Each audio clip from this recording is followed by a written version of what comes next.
Dear friends, mud വൾക്കാനോസ് കാണാനായി അസർബൈജാനിലേക്ക് പോയാലോ? ലോകത്തിൽ ഏറ്റവും കൂടുതൽ മഡ് വൾക്കാനോസ് ഉള്ളത് അസർബൈജാനിലാണ്. അസർബൈജാനിൻ്റെ ക്യാപിറ്റലായ ബാക്കുവിൽ നിന്ന് 70 കിലോമീറ്ററോളം സൗത്തിലേക്കാണ് നമുക്ക് പോകേണ്ടത്. അവിടെ ഗോബുസ്ഥാൻ എന്ന് പറഞ്ഞിട്ടൊരു സ്ഥലമുണ്ട്. ഗോബുസ്ഥാനിലാണ് നമുക്ക് ഏറ്റവും കൂടുതൽ മഡ് വൾക്കാനോസ് കാണാനായിട്ട് കഴിയുന്നത്. ഗോബുസ്ഥാൻ പ്രദേശത്ത് എത്തിക്കഴിയുമ്പോൾ തന്നെ നമുക്ക് ചന്ദ്രനിലോ മറ്റേതോ അന്യഗ്രഹത്തിലോ എത്തിച്ചേർന്ന ഒരു പ്രതീതിയാണ് ഉണ്ടാകുന്നത്. ആ തരത്തിലുള്ള ഒരു ഭൂപ്രകൃതിയാണ് അവിടെ ഉള്ളത്. കുറച്ച് ഓഫ് റോഡായിട്ട് ഉള്ളൊരു യാത്രയാണത്. ഞങ്ങളങ്ങനെ മഡ് വൾക്കാനോസ് കാണാനായി പോയിക്കൊണ്ടിരിക്കുകയാണ്. ഇന്ത്യയിൽ മഡ് വൾക്കാനോസ് ഉണ്ട്. അത് ആൻഡമാൻ നിക്കോബാർ ദ്വീപിലും ഉള്ളതായി പറയപ്പെടുന്നുണ്ട്. പക്ഷേ ആൻഡമാൻ സന്ദർശിച്ചിട്ടുള്ള ആരും ഇതുവരെ അത് കണ്ടതായി കേട്ടിട്ടില്ല. ഞങ്ങളങ്ങനെ ഒരു മഡ് വൾക്കാനോയുടെ അടുത്തെത്തിയിട്ടുണ്ട്. ലാവ ഒഴുകി പോകുന്നത് പോലെ ചെളി ഒഴുകി വരുന്നത് കാണാൻ പറ്റും.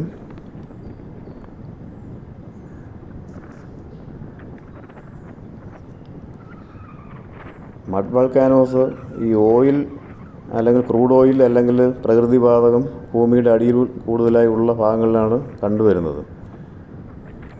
മീഥെയ്ൻ ഗ്യാസ്, അതോടൊപ്പം വളരെ ഫോഴ്സിൽ ഗ്യാസ് ഈ ചെളിയെ തള്ളി വെളിയിലേക്ക് വിടുന്ന ഒരു പ്രതിഭാസമാണത്. ആ വരുന്ന ഗ്യാസിൽ 86% മീഥെയ്നാണ്. ബാക്കി കുറച്ച് നൈട്രജനും കാർബൺ ഡൈ ഓക്സൈഡുമാണ് അതിലുള്ളത്. ക്രൂഡ് ഓയിലോ പ്രകൃതി വാതകങ്ങളോ എല്ലാം ഭൂമിയുടെ അടിയിൽ ഉള്ള പ്രദേശത്താണ് ഈ മഡ് വൾക്കാനോസ് സാധാരണയായി കണ്ടുവരുന്നത്. അത് ഈ വളരെ പ്രഷറിൽ ഭൂമിയുടെ അടിയിൽ നിൽക്കുന്ന ഗ്യാസ് ഈ ചെളിയെ എല്ലാം തള്ളി ഇങ്ങനെ പുറത്തേക്ക് വരുന്നൊരു പ്രതിഭാസമാണത്. കൂടുതലായും ആ ഗ്യാസ് വരുന്നത് മീഥെയ്ൻ ഗ്യാസാണ്. മീഥെയ്ൻ വളരെ വേഗം തീപിടിക്കുന്ന ഗ്യാസ് ആയതുകൊണ്ട് തന്നെ ഈ മഡ് വൾക്കാനോസ് ചില സമയങ്ങളിൽ തീ പിടിക്കാറുണ്ട്. എന്നാലും പൊതുവിൽ മഡ് വൾക്കാനോസിന് അടുത്ത് പോകുന്നത് സേഫാണ്. നമുക്ക് വളരെ അടുത്ത് വരെ പോയി അത് കാണാവുന്നതാണ്. ലോകത്തിൽ 700ഓളം മഡ് വൾക്കാനോസ് ആകെ ഉള്ളതിൽ 400-ലധികവും ഈ അസർബൈജാനിൽ ആണുള്ളത്. അസർബൈജാനോട് ചേർന്ന് കിടക്കുന്ന കാസ്പിയൻ കടലിൻ്റെ അടിത്തട്ടിൽ വരെ 140ഓളം മഡ് വൾക്കാനോസ് ഇതുവരെ കണ്ടുപിടിച്ചിട്ടുണ്ട്. ഈ മഡ് വൾക്കാനോസിൽ നിന്ന് വരുന്ന ഈ ചെളിയിൽ സൾഫർ, മഗ്നീഷ്യം, സിങ്ക് തുടങ്ങിയ ധാതുക്കൾ ഒരുപാട് അടങ്ങിയിട്ടുണ്ട്. അതിനാൽ തന്നെ ഇത് ത്വക്ക് രോഗങ്ങൾക്ക് വളരെ ഫലപ്രദമാണ് എന്ന് പറയപ്പെടുന്നുണ്ട്. അതുകൊണ്ട് പലരും ഇവിടെ വന്ന് മഡ് ബാത്ത് ചെയ്യാറുണ്ട് ഈ ചെളിയിൽ. നോക്കത്താ ദൂരത്തോളം ഒരു മരങ്ങളോ ചെടികളോ ഒന്നുമില്ലാതെ ഒരു പ്രത്യേകതരം ഭൂപ്രകൃതിയാണ് ഈ പ്രദേശത്താകെ ഉള്ളത്. ഞങ്ങൾ വന്ന വണ്ടിയുടെ ആ ഒരു ട്രാക്ക് ദൂരെ കാണാവുന്നതാണ്. ഈ മഡ് വൾക്കാനോയുടെ ഒരു പ്രകൃതിയെല്ലാം നമ്മുടെ സാധാരണ അഗ്നിപർവ്വതങ്ങൾ പോലെ തന്നെയാണ്. പക്ഷേ പുറത്തേക്ക് തെറിച്ച് വരുന്നത് ചെളിയാണെന്നുള്ള വ്യത്യാസമാണുള്ളത്. വളരെ ചൂട് ഒന്നും അനുഭവപ്പെടാത്തതിനാൽ നമുക്ക് വളരെ അടുത്ത് തന്നെ എത്താൻ പറ്റും. ഞങ്ങളുടെ ഡ്രൈവർ പറഞ്ഞത് മീഥെയ്ൻ ഗ്യാസ് ആയതുകൊണ്ട് തന്നെ ഇത് കത്തിച്ചാൽ കത്തുന്നതാണെന്ന് പറഞ്ഞു. പക്ഷേ ഞങ്ങൾ പോയ സമയത്ത് നല്ല കാറ്റുണ്ടായിരുന്നതിനാൽ പുള്ളിയുടെ ഉദ്യമം വിജയിച്ചില്ല.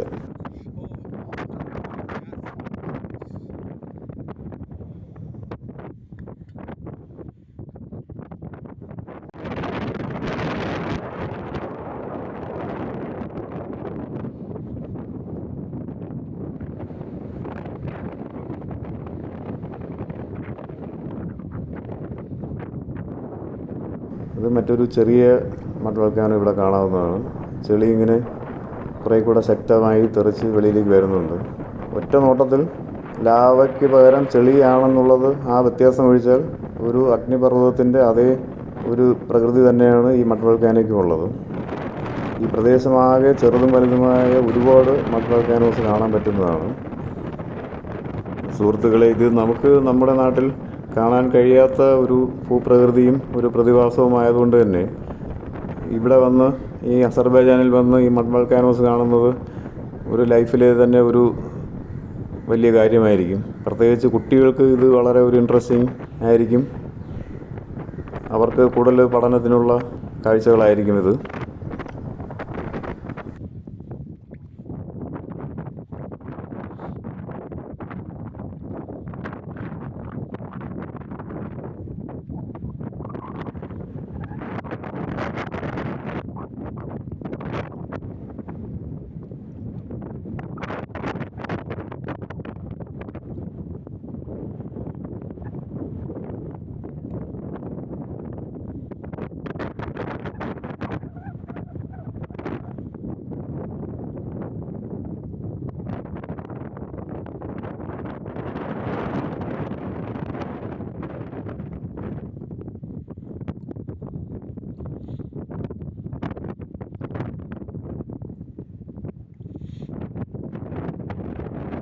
കൂടുതൽ രസകരമായ ഇതുപോലുള്ള വീഡിയോസുമായി വീണ്ടും കാണാം.